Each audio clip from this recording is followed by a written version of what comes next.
ඊයේ කැබිනට් මණ්ඩලය ගත්ත තීන්දුව අද දවසේ කැබිනට් මාධ්‍ය ප්‍රකාශක හැටියට අපේ වෛද්‍ය නලින්ද ජයතිස්ස ඇමතුමා විසිනුත් දැන් සුළු මොහොතකට පෙර නිකුත් කරනු ලැබුවා.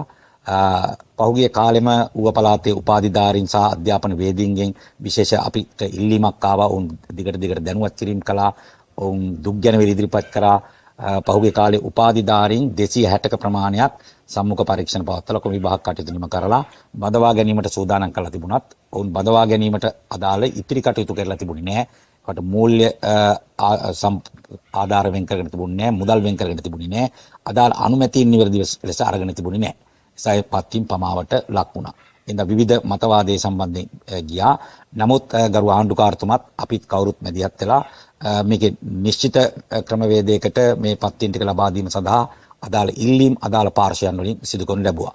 ඒ අනුව පහුගිය දවස්වල රැස් වුණා රාජ්‍ය සේවයේ බඳවා ගැනීම සමාලෝචනය කිරීමේ කමිටුව, කළමනාකරණය කිරීමේ කමිටුව රැස් වෙලා මේ සම්බන්ධයෙන් ඌව පළාත විතරක් නෙවෙයි ලංකාවේම විවිධ රාජ්‍ය ආයතන වලට බඳවා ගැනීම සම්බන්ධයෙන් කළමනාකරණ කමිටුව විසින් අනුමැතියක් ලබා දෙනු ලැබුවා.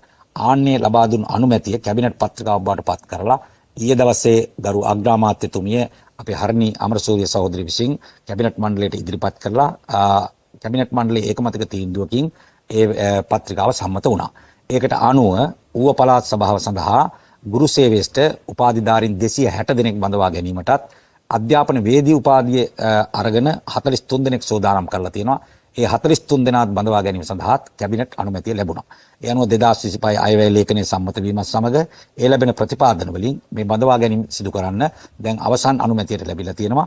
ඒ අනුව ඌව පළාත් රාජ්‍ය සේවා කොමිෂන් සභාව විසින් ඉදිරියේදී මේ උපාධිධාරීන් 260 දෙනා වෙතත් අධ්‍යාපන වේදී උපාධිය ලබාගත් 43 දෙනා වෙතත් පත්වීම් ලබා දීමට අදාළ සූදානම් කරන්න අපි දැන් සූදානම්ින් ඉන්නවා. අපි ඒ අය වෙත මේ පණිවිඩය ලබා දෙන්න කැමැතියි.